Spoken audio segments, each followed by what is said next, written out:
तारीख थी 2 सितंबर 2010। पाकिस्तान की राजधानी इस्लामाबाद से कुछ दूरी पर स्थित शांत सा शहर एबटाबाद। रात के सन्नाटे में एक रहस्यमय घर के अंदर कोई आदमी गोल गोल चक्कर लगा रहा था और हजारों किलोमीटर दूर बैठे खुफिया एजेंटों को लग रहा था कि वे दुनिया के सबसे खतरनाक आदमी के बेहद करीब पहुंच चुके हैं। उन्हें अभी यह नहीं पता था कि अगले कुछ महीनों में लिया जाने वाला एक फैसला इतिहास की सबसे साहसी सैन्य कार्रवाई में बदलने वाला है। CIA के 2 एजेंट कई दिनों से एक शख्स का पीछा कर रहे थे। उसका नाम था अल कुवैती। यह आदमी कई सालों से अमेरिकी एजेंसियों की निगाह में था, लेकिन अनजाने में पहली बार वह उन्हें किसी ऐसी जगह तक ले जा रहा था जो बेहद असामान्य लग रही थी। उसके पीछे पीछे CIA के एजेंट्स थे। तभी अल कुवैती एक बड़े से कंपाउंड के सामने रुकता है। भारी लोहे का गेट खुलता है और वह अंदर चला जाता है और CIA एजेंट दूर से उस घर को देखते रह जाते हैं। वह घर आसपास के सभी घरों से अलग था, उनसे लगभग 8 गुना बड़ा। घर में चारों तरफ से करीब 18 फीट ऊंची दीवार थी, ऊपर कटीले तार थे और तीसरी मंजिल की बालकनी को भी ऊंची दीवारों से ढका गया था। यह किसी आम परिवार का घर नहीं लग रहा था, बल्कि किसी ऐसे व्यक्ति की छिपने की जगह लग रही थी जिसे दुनिया से बचा कर रखा जा रहा हो। CIA एजेंटों ने वहीं से निगरानी शुरू कर दी। दिन बीतते गए और हर दिन कुछ नया सामने आता गया। घर में न फोन था न इंटरनेट, कोई कचरा बाहर नहीं फेंका जाता था, सब अंदर ही जला दिया जाता था। अंदर जाने आने वाला सिर्फ एक ही आदमी था, अल कुवैती। कभी कभी एजेंटों को एक लंबा दुबला पतला दाढ़ी वाला व्यक्ति कंपाउंड के अंदर टहलता दिखाई देता था, जैसे वह खुद को दुनिया की नजरों से छुपा कर रख रहा हो। जैसे जैसे जानकारी जुड़ती गई, शक यकीन में बदलने लगा। आखिरकार एक रिपोर्ट तैयार हुई और CIA हेडक्वार्टर भेज दी गई। रिपोर्ट में लिखा था कि हमें लगता है कि हमने ओसामा बिन लादेन को ढूंढ लिया है। ये वाक्य पढ़ते ही वॉशिंगटन में हलचल मच गई। CIA डायरेक्टर तुरंत व्हाइट हाउस पहुंचे और उन्होंने राष्ट्रपति बराक ओबामा को मामले की पूरी जानकारी दी। ओबामा ध्यान से सुनते रहे। कुछ सेकंड की खामोशी के बाद उन्होंने सिर्फ एक सवाल पूछा, उसे खत्म करने के हमारे पास क्या विकल्प हैं?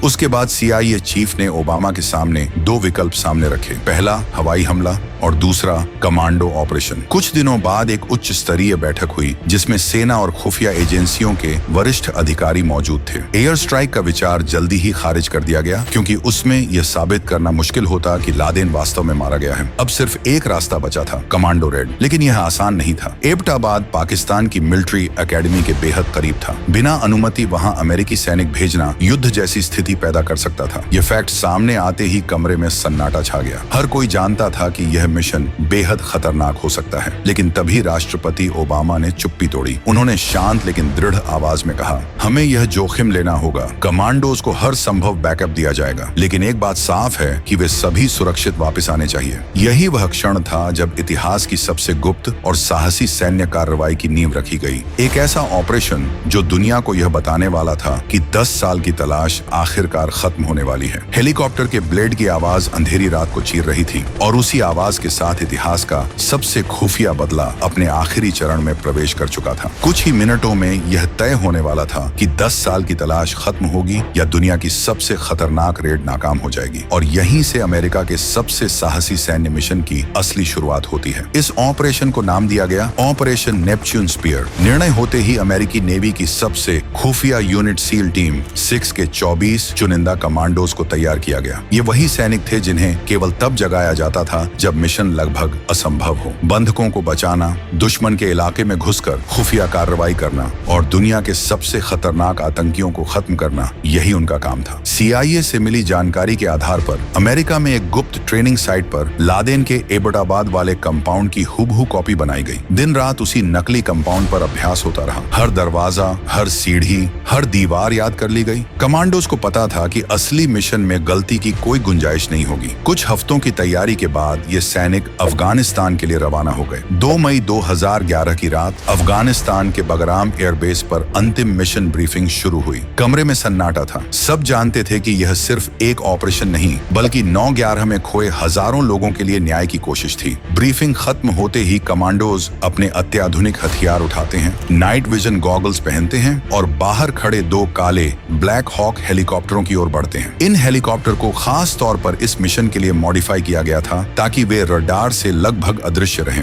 रात के करीब 11 बजे दोनों हेलीकॉप्टर चुपचाप उड़ान भर लेते हैं। उनकी दिशा थी पाकिस्तान का एबटाबाद। 1 घंटे बाद वे पाकिस्तानी सीमा पार कर चुके थे। अब लक्ष्य सिर्फ 30 मिनट दूर था। हेलीकॉप्टर के अंदर बैठे कमांडोज चुप थे। दुनिया के सबसे प्रशिक्षित सैनिक भी उस पल इंसान ही थे। किसी को अपने बच्चों की याद आ रही थी तो किसी को घर में अकेले रहने वाले माँ बाप की। तभी टीम कमांडर की आवाज गूंजती है, याद रखो हम क्यों आए हैं। अचानक हेलीकॉप्टर के अंदर का माहौल बदल जाता है। कमांडोज का जोश लौट आता है। रात के करीब 12:30 बजे पहला हेलीकॉप्टर लक्ष्य के ऊपर मंडराने लगता है। पायलट रेडियो पर धीमी आवाज में कहता है, हम टारगेट पर हैं। दरवाजा खुलता है। कमांडोज रस्सियों से नीचे उतरने के लिए तैयार हो जाते हैं, लेकिन तभी सब कुछ अचानक बदल जाता है। हेलीकॉप्टर हवा में अस्थिर होने लगता है। कुछ सेकंड के भीतर ही संतुलन बिगड़ जाता है और जोरदार झटके के साथ हेलीकॉप्टर कंपाउंड के अंदर गिर पड़ता है। दूसरे हेलीकॉप्टर में बैठे सैनिकों को लगता है कि मिशन खत्म हो गया। आवाज इतनी तेज थी कि आसपास के लोग जाग सकते थे, लेकिन चमत्कारिक रूप से कोई कमांडो घायल नहीं हुआ। वे तुरंत बाहर निकलते हैं और ऑपरेशन जारी रखने का फैसला करते हैं। दूसरा हेलीकॉप्टर कंपाउंड के बाहर उतरता है। कमांडोज रस्सियों की मदद से 18 फीट ऊंची दीवार पार कर अंदर पहुंच जाते हैं। रात के 12:35 डेटोनेटर लगाया जाता है और पहले फ्लोर का दरवाजा धमाके के साथ उड़ जाता है। कमांडोज अंधेरे में तेजी से अंदर फैल जाते हैं। हर कमरे की तलाशी शुरू हो जाती है। तभी अचानक गोली चलने की आवाज गूंजती है। एक गोली एक कमांडो के हाथ को छूती हुई निकल जाती है। अब यह सिर्फ एक मिशन नहीं रहा था, बल्कि यह एक जंग बन चुकी थी, जहां हर सेकंड इतिहास लिख रहा था। सीढ़ियों के उस पार अब सिर्फ कुछ कदम की दूरी पर दुनिया का सबसे मोस्ट वांटेड आदमी था और हर सेकंड के साथ यह ऑपरेशन इतिहास बनने के और करीब पहुंच रहा था। लेकिन एक छोटी सी गलती पूरी टीम को दुश्मन के इलाके में फंसा सकती थी। अचानक दूसरी गोली चलने से पहले ही कमांडोज बिजली की तेजी से मुड़ते हैं और सामने मौजूद अल कुवैती के माथे को निशाना बना देते हैं। कुछ ही सेकंड में फायर फाइट खत्म हो जाती है। उसी दौरान अल कुवैती का भाई और उसकी पत्नी भी गोलियों की चपेट में आ जाते हैं, लेकिन जिस चेहरे की तलाश थी वह अब भी सामने नहीं आया था। रात के 12:37 पर वायरलेस पर आवाज आती है, फर्स्ट फ्लोर क्लियर। अब टीम सीढ़ियों की ओर बढ़ती है। एलिमेंट ऑफ सरप्राइज लगभग खत्म हो चुका था। दूसरी मंजिल पर कौन इंतजार कर रहा होगा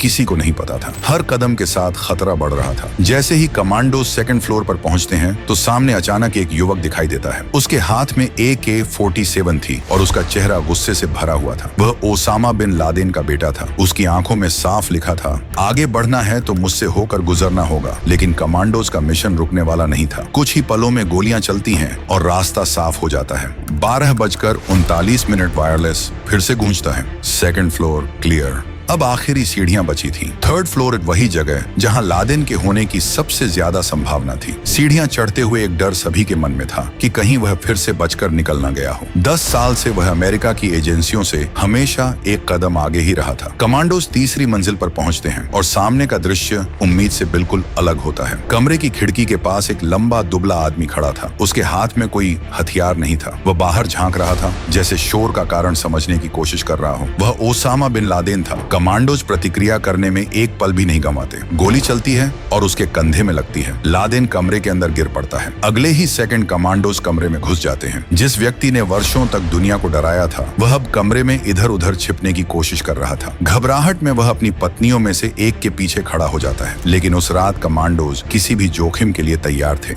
एक गोली महिला के पैर में लगती है और वह नीचे गिर जाती है। उससे पहले कि लादेन कुछ समझ पाता, 2 और गोलियां चलती हैं, एक उसके सिर में और दूसरी उसकी छाती में। 10 साल से चल रही तलाश उसी कमरे में खत्म हो जाती है। दुनिया का सबसे मोस्ट वांटेड आतंकवादी वहीं ढेर हो चुका था। कुछ सेकंड के लिए कमरे में खामोशी छा जाती है, जैसे इतिहास खुद इस पल को याद कर रहा हो। कमांडोज तुरंत उसकी तस्वीरें लेकर CIA ऑपरेशन सेंटर भेजते हैं। फेशियल पहचान की पुष्टि मिलते ही सभी को यकीन हो जाता है कि मिशन सफल हो चुका है। रात के 12:55 पर ओसामा की बॉडी ग्राउंड फ्लोर पर लाई जाती है, लेकिन काम अभी खत्म नहीं हुआ था। कमांडोज कंपाउंड के अंदर से लैपटॉप, हार्ड डिस्क और दस्तावेज इकट्ठा करने लगते हैं, क्योंकि यह घर आतंकवादी नेटवर्क की जानकारी का खजाना साबित हो सकता था। रात के करीब 1:05 पर सब कुछ पैक हो चुका था। कमांडोज लादेन की बॉडी के साथ बाहर निकलने की तैयारी करते हैं, मगर एक समस्या अभी भी बाकी थी, क्योंकि उनका एक हेलीकॉप्टर क्रैश हो चुका था। समय तेजी से निकल रहा था। बाहर लोगों की हलचल बढ़ने लगी थी। पाकिस्तानी सेना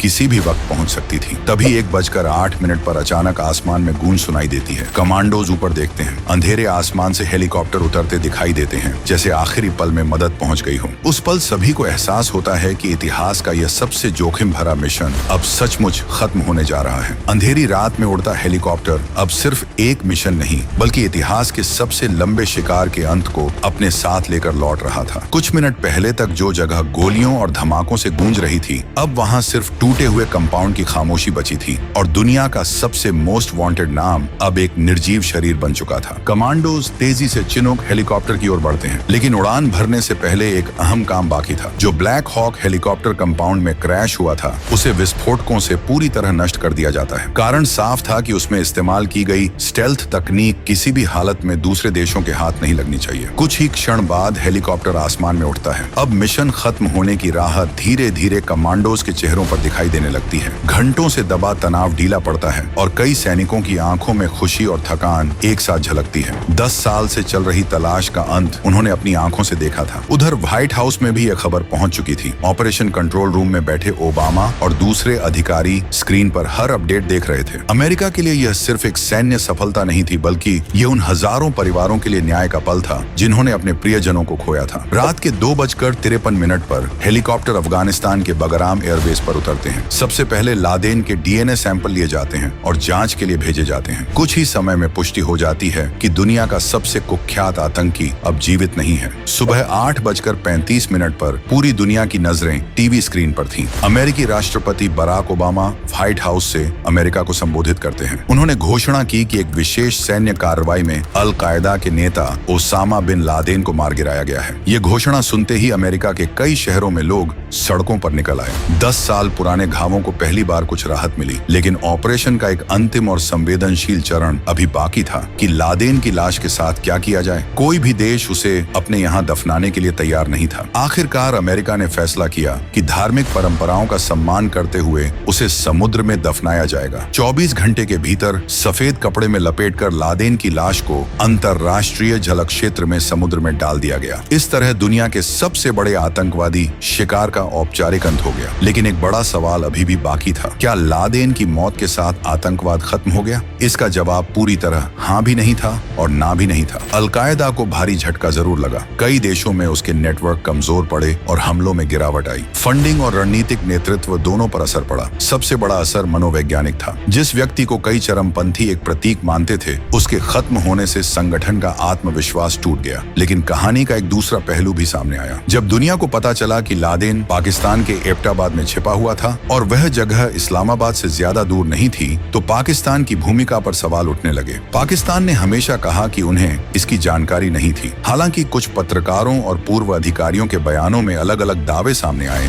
जिनमें कहा गया कि कुछ खुफिया अधिकारियों को उसकी मौजूदगी का अंदाजा था। इन आरोपों की सच्चाई आज भी बहस का विषय है, लेकिन एक बात तय है, 2 मई 2011 की वह रात इतिहास में हमेशा दर्ज रहेगी, जब एक दशक लंबी खोज खत्म हुई और उस रात दुनिया ने राहत की सांस ली। आखिर में आपके लिए एक सवाल, आप क्या सोचते हैं कि लादेन को मारकर अमेरिका ने सही किया या गलत? इसका जवाब हमें कमेंट में जरूर बताएं। वीडियो पूरी देखने के लिए आपका बहुत बहुत धन्यवाद।